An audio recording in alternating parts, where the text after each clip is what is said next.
Hello and welcome to United Report. This is your home for all the latest Manchester United news, match updates, transfer stories, and in-depth analysis. Stay connected and never miss a moment. Subscribe now to stay ahead with everything happening at Old Trafford.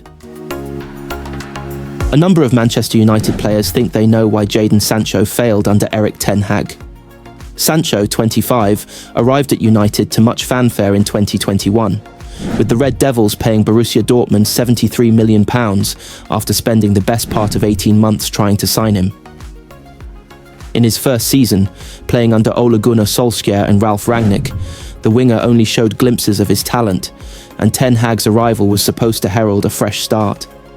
Sancho continued to underwhelm though, with Ten Hag even trying to give his career a hard reset by giving the 23-time England international 3 months away from United to work individually. Sancho returned in the spring and finally looked poised to make good on his price tag in the 2023-24 season. But less than a month into the campaign, he had a high-profile falling out with Ten Hag. His comments on social media effectively accusing the Dutchman of lying after being left out of the squad ahead of a trip to Arsenal due to his performances in training led to his exile.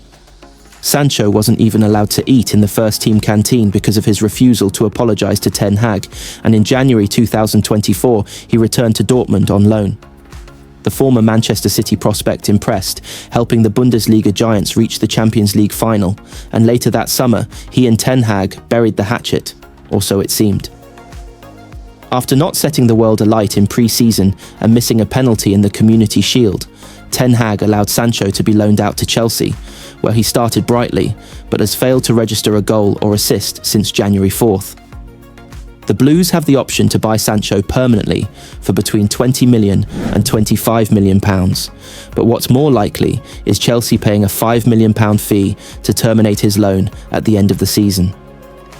That begs the question, could he play for United again? According to the Manchester Evening News, influential figures in the dressing room at Old Trafford have no issue with Sancho's personality, but rather his football. Those same United players felt that the 25-year-old was unable to cope with the lofty demands of playing for the club before Ten Hag exiled him. Co-owner Sir Jim Ratcliffe seems to agree, recently naming Sancho as one of 5 players on United's books who were either not good enough or overpaid. The man who replaced Ten Hag after he was sacked earlier this season, Ruben Amorim, has also batted away questions on Sancho's future. "I'm just focused on my players and my problems," Amorim last month. "Sancho is not my problem." It's unlikely, then, that Sancho will see out his contract with United, which runs until 2026. He reportedly wants to go back to Dortmund on a permanent basis, having made himself into one of the most exciting young players on the planet in Germany before his move to United changed things. Manchester United have been handed a huge boost with Leny Yoro and 4 other stars returning. The Frenchman has been sidelined for the past 2 games with an ankle injury, but it appears that the defender is closing in on a return to the side, having been spotted in training after the international break.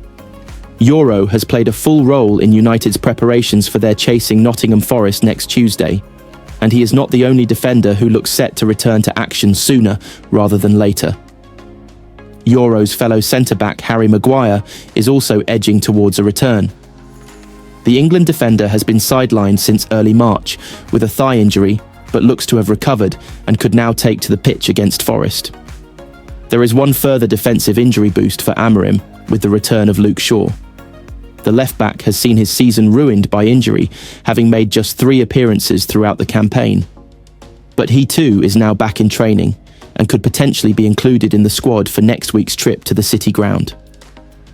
Away from defence, there has also been good news in goal, where Altay Bayindir and Tom Heaton are both back in training. Away from injuries, January signing Patrick Dorgu can return after serving a 3-match suspension for his red card against Ipswich. The returnees are all huge for the Red Devils as they attempt to navigate a tricky few weeks. They take on Forest in midweek ahead of next weekend's Manchester derby at Old Trafford. Amorim's side then face Lyon in the first leg of their Europa League quarter-final clash.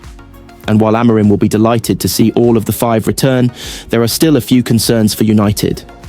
Long-term absentee Lisandro Martinez is still sidelines with his knee injury, while Ahmad's return will not occur until closer to the end of the campaign.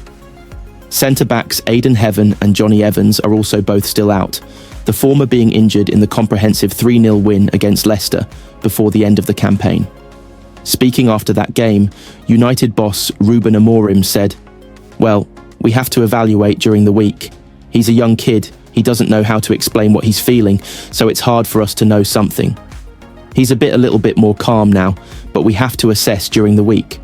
But he's doing a great job, and it's a shame if he has something for quite a long time. We wish him all the best." Manchester United may have to pay well over Francisco Trincão's release clause if they want to land the Sporting Lisbon star due to a complicated sell-on clause. Ruben Amorim is keen to reunite with the player whom he coached in Portugal and is confident he would be a good fit in the Premier League following a brief stint at Wolves. Sporting are braced to lose a number of their leading lights, Victor Gyökeres among them. As a result, they're prepared to dig their heels in and demand well over the £50 million release clause Trincão is said to have in his contract. The 25-year-old joined from Barcelona, but the Spanish giants will take 50% of his future sell-on fee, reports The Sun, which limits the amount Sporting will land. Amorim's former side want £35 million, which could mean they'd need to sell for at least £70 million once Barcelona have taken their cut. Sporting are ready to offer Trincão a new contract in a bid to keep him at the club, but the lure of a move back to England may be too much. The issue for the Manchester outfit will be a lack of funds, unless they can win the Europa League, which would result in Champions League qualification. Unless that happens, the team are set for an all-time low finish in the Premier League, hampering their summer plans. Amorim's squad is in major need of an overhaul despite constant spending in recent years. However, the new manager may have to do that on the cheap if no silverware is claimed come May. Already United have missed out on Giovanni Quenda, whom they were heavily linked with. The youngster came through the ranks at Sporting and Amorim was keen to bring the player to Old Trafford, but Chelsea have swooped in and already secured a deal ahead of the summer. There had been inevitable talk of Gyökeres, who has become one of Europe's top frontmen, following Amorim to Manchester. The Swede, though, is keen to play in the Champions League, which makes a move to Old Trafford unlikely. Amorim's only signing since joining the club has been Patrick Dorgu, who joined from Lille, with the player able to play the wing-back role that features in the new system. The United boss has stuck to his unique philosophy, which will require certain players if it is to be a success. That means several areas will have to be targeted in the summer, with doubts surrounding a host of United's players. The club's hierarchy were willing to listen to offers for almost the entire squad, including the likes of Kobbie Mainoo, such as their need to raise funds. In one sense, the international break could not have come at a worse time for Manchester United and their boss Ruben Amorim, bringing a halt to their recent momentum. A comfortable 3-0 win at Leicester City extended United's unbeaten run to 7 games in all competitions, their longest stretch this season, and continued their quiet resurgence under Amorim after a dismal start to his tenure. But after the victory at the King Power Stadium, rather than bemoaning the 2-week hiatus for internationals, Amorim welcomed the break because, as he put it, his players were at the limit. "We're going to use this window to rest and recover. It will be good," said Amorim. "When we return, it will be like starting from scratch." With United down in 13th place in the Premier League, their Europa League assault will define the remainder of their campaign and whether they can salvage something from arguably their worst season of the modern era. They return to action with a trip to third-place Nottingham Forest on April 1st, followed by the Manchester derby at Old Trafford 5 days later. Those 2 games will show whether Amorim's players can continue where they left off for the international break, or whether their recent revival was another anomaly in a season of unremitting turmoil on and off the pitch. After the derby against City, United travel to Lyon for the first leg of their Europa League quarter-final, a competition which represents their last chance of lifting a trophy this season, and more importantly, securing Champions League football for next term. Amorim may have tried to play down the importance of going all the way in the Europa League this season, arguing that trophies are not the most important thing as he continues to plot his overhaul of United. But Amorim knows the significance of European football at United next season, for financial reasons as much as prestige, particularly when set against the backdrop of the parlous position of the club, after co-owner Sir Jim Ratcliffe claimed it would have gone bust by Christmas had he not put £232.5 million of his own money into it. Failure to win the Europa League and secure a golden ticket to the Champions League would cost United up to £100 million in lost revenue. Champions League qualification is worth around £60 million, with an additional £20 million in bonuses and prize money should they reach the last 16. United could earn up to £20 million from gate receipts for European home games, while their kit deal with Adidas includes a £10 million penalty clause for every season they are not in the Champions League.